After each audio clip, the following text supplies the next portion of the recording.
Class 9, today we'll start with the variable valency and we'll see that certain metals exhibits more than one valency. Now, fine, in the previous case we have seen the valency that all the whether they were metals or non-metals they were having one valency, but over here in variable valency we have to focus this concepts in the metals, and you will see that we have the metals which have more than one valency, maybe one, two, or anything like two or three can be there, so two or four can be there. So why this happens in metals that you have more than one valency? So there is a reason behind it, that what happens, the particular elements sometimes loses more electrons that are present in their valence shell. And especially what happened ki it's not the case of valence shell, but the point is that it loses from the penultimate shell. The what we means by penultimate shell, we'll focus on it. Now once again I'm telling you that the metals have the tendency to lose the electrons, right? So there are certain metals which can lose more than one more electrons, and because of that they exhibit more than one valency. So why they having the more than one valency, that we have to see. I have written a reason also which we have discussed, that sometimes the atom of an element loses more electrons that are present than its are present in its valence shell. Now what type of, like, it's not only the case they are losing the electrons from the valence shell, but they are losing basically from the penultimate shells. We'll see this, what are these. Now we are seeing that the electrons are they are lost from the penultimate shells, and these are the not the valence shells, but they are very close to the valence shell, the one which are last but the one shell. So we'll see with the help of a diagram. I'm giving you one what diagram, or I can say I'm giving you one example, like for example copper. You know that copper exhibit two valency, that is Cu plus 1 it have, and Cu plus 2 is have. Now why this is happening in this case, that it is Cu plus 1 and Cu plus 2? We also remember that Cu plus 1 is known as cuprous if you go back to your class 8 standard, and Cu plus 2 is cupric, right? This you have seen. Even this part is also known as your copper 1 in Roman, and this is copper 2, and it's placed in this square bracket. So this way you can write down their names also. But why this type of valency is been exhibits by this particular element copper? It should be only plus 1, but it is showing plus 1 also as well as plus 2. So we have to focus on this thing and we'll see to it. Please copy each and everything, because this is an important portion. It comes in reasoning portion. Now I am taking again the copper, and its atomic number is 29. So the big portion you are unable to write down, but still I am telling you the 29, this atomic number can be written as 2, 8, 18 and 1. This is 8, right? You have seen the concept of Bohr's formula 2n square. From this basis, we'll understand why these particular electrons are filled in the shells, like first shell, second shell, third or fourth. So we are just focusing on the Bohr's formula, and you know n is representing the number of shells. Suppose if we see first shell, so first shell we square it out up, so we get 2 electrons. Maximum 2 electrons can be filled in the first shell. We are putting it. Then if you take it the second shell, then maximum 8 electrons can be filled. We are putting over here also. If we take third shell, then maximum 18 can be filled. You know, no, 3 3s are 9, 9 2s are 18. So if we focus on the fourth, then 4 4s are 16, 16 2s are 32. So maximum 32, but we are keeping here over here 1, because our atomic number is 29. If you calculate these values, then 10 over here, then 10 plus 18 is 28, 28 plus 1 is 29. So you are getting 29th electron over here. So this way you can write down, or you can fill up your electrons in their different electrons in the orbits. and you can get the this way electronic configuration. Now the question arises, why the copper is having +1 and +2 valency. This we have to focus. You know that what happened in the case when you are getting the first, sorry, +1 or +2, if the electron is been the point. First of all, the we have to understand about the penultimate shells. What happened, this penultimate shell in this copper is not very stable, right? Stability arises when the electrons remains in their own shell, they don't move out. But what happened that somehow one of the electrons jump from this shell to the outermost orbit. Let's see how, what happens. This Cu-29, if it is looking like that, so one of the electron from the penultimate shell, now you know that this is the penultimate shell, from here one of the electron jumps to the outermost shell this way. So instead of 18, it's become 17, and one of the electron is reaches to the outermost orbit, and now it has become 2. Now when you get +1 valency and when you get +2 valency, which we have, this we have to see over here. Focus once again on it. If one electron is being moved out, right? So what will be the valency over here? If you remove this thing, this electron from the outermost orbit, then what will be the case of valency is +1 when this is being removed, right? This electron I am removing, if I remove this thing, so this will be the case of Cu+1, right? So if I am removing this two electrons from the outermost orbit, let's remove this thing. So in this case, what will be the valency of copper is Cu+2. So I think it must be clear to you when you are getting Cu+1 and when you are getting Cu+2. So please be very sure about this thing. And now we have already known that Cu+1 is, once again I am writing that if you get Cu+1, then it is Q plus. Us is always smaller value which you have to give, or copper 1. If it is Cu+2, then it is cupric copper square bracket 2. So I think this concept is clear to you, why you are having +1 and +2. Once again I am repeating, if the electron is being removed from here, then it is +1. If the electron is being removed from here, these two electrons moved out from the outermost orbit, then it is your cupric. And once again I just coming back to the valency part, and I just want to tell you that there are times when you learn the valency, but there are easy concept also to calculate the values. I am giving you, or I am telling you 2-3 examples so that you can understand how the values of valencies come out, right? If suppose karo, if we have an atom sodium and its atomic number is 11, so you know how to calculate the electronic configuration now, because it's your class 8 standard. I mean, we are not focusing on it 281, but we know that how to get this thing, this electronic configuration. And what happened, you always focus on the outermost orbit, right, or outermost shell. Now please focus on one thing, like when we are focusing on metals, right? I am, first of all, I am taking all the metals. You have to see that its outermost orbit is this is your outermost orbit, or you can say shell, or you can say your valence shell or valence orbit, right?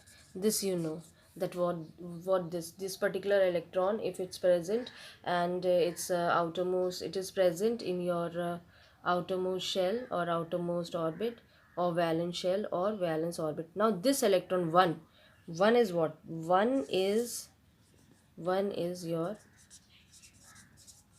valence electron. Now this much must be clear to you, that this valence electron is being placed in the outermost orbit or outermost shell or valence orbit, but you have to focus that this particular one is what, your valence electron. So you have to keep in mind that on the valence electrons, now metals possess how many, what type of, or how many valence electrons it can take, or how many valence electron it can hold, either 1, 2 or 3. There are special cases when they are having 4 also, right? So we are focusing on these 3 numbers, that how you can say this particular metal is the particular atom is a metal, or particular whatever element is given to you is, it's come in metals. So you will always focus on the valence electrons, right?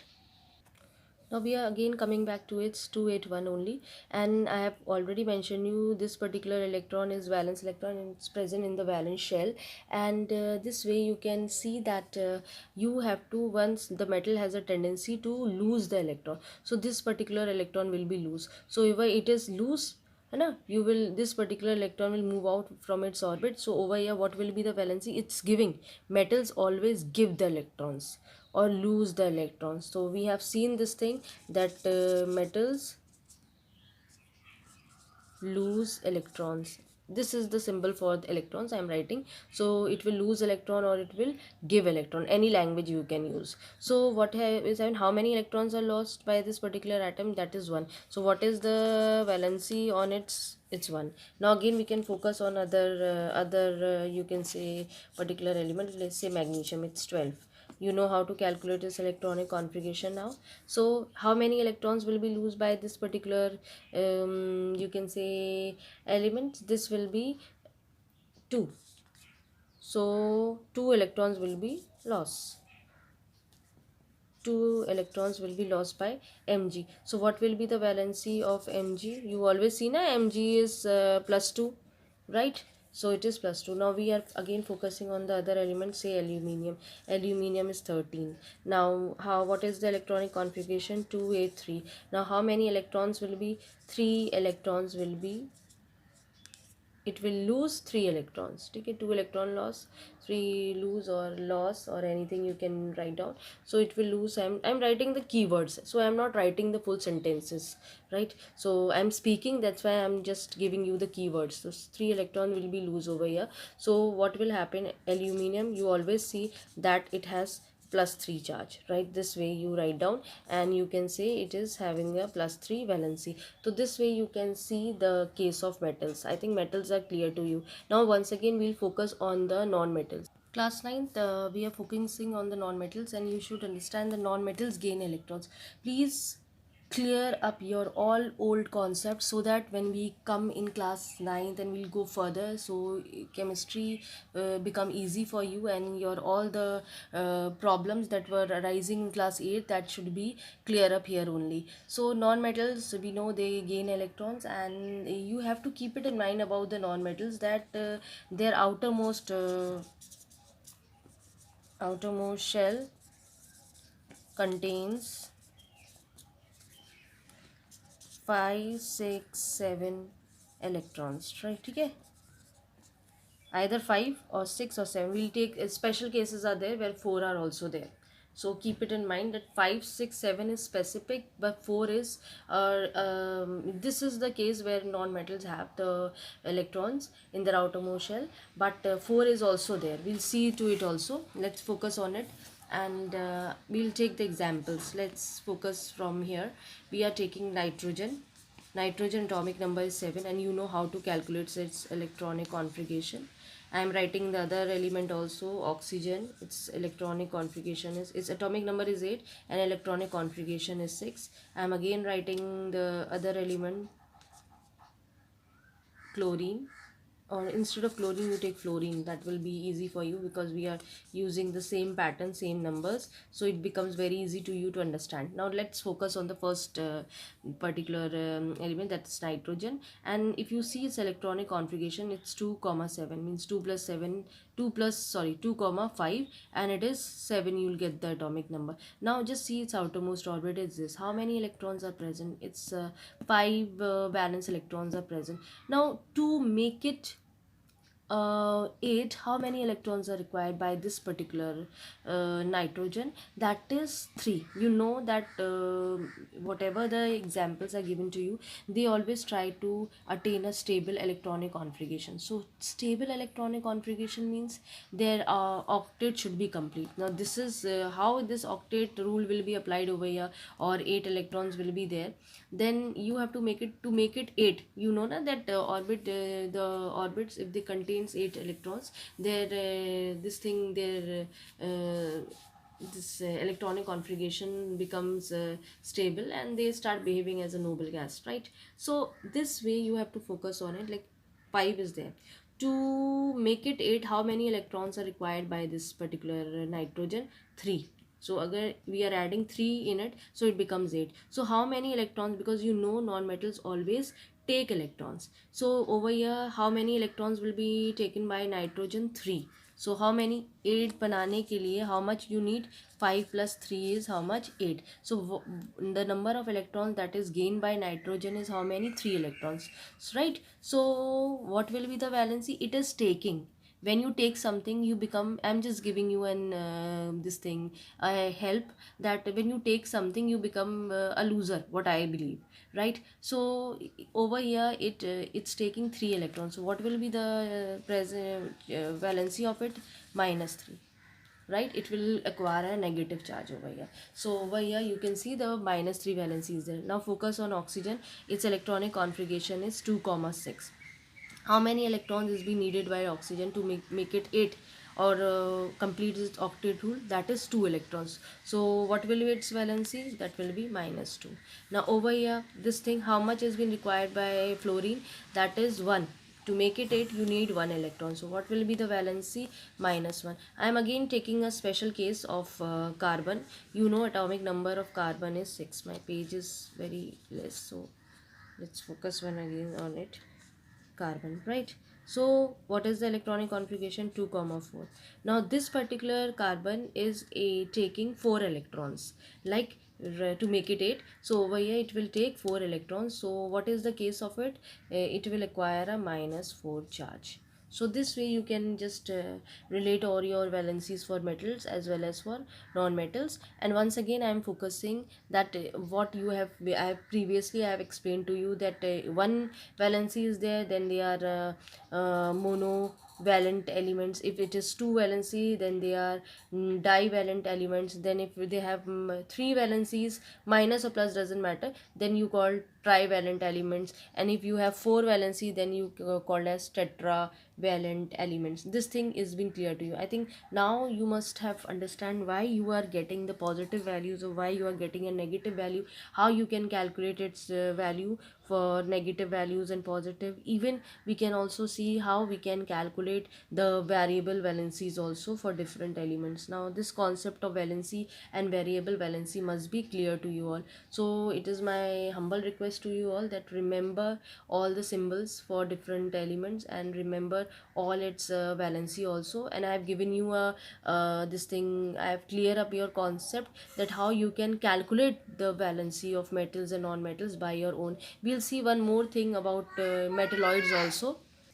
Right, I'm just giving an idea. Metalloids are not required over here, but still you should understand that metalloids are those the elements are those elements which show some characters of metals as well as some characters of non-metals. So metalloids can be possess or they contains or they have certain characters of both the things, metals also, even non-metals. You cannot judge it with the valencies because metalloids have 3 valency also, 4 valency also. So please don't think that if they are containing 4 electrons in their outermost orbit, then every time they will have a 4 valency. They may contains 3 electrons in their outermost orbit, even 4 electrons in their outermost orbit, or 5 electrons also in their outermost orbit. So please be very specific when you focus on metalloids.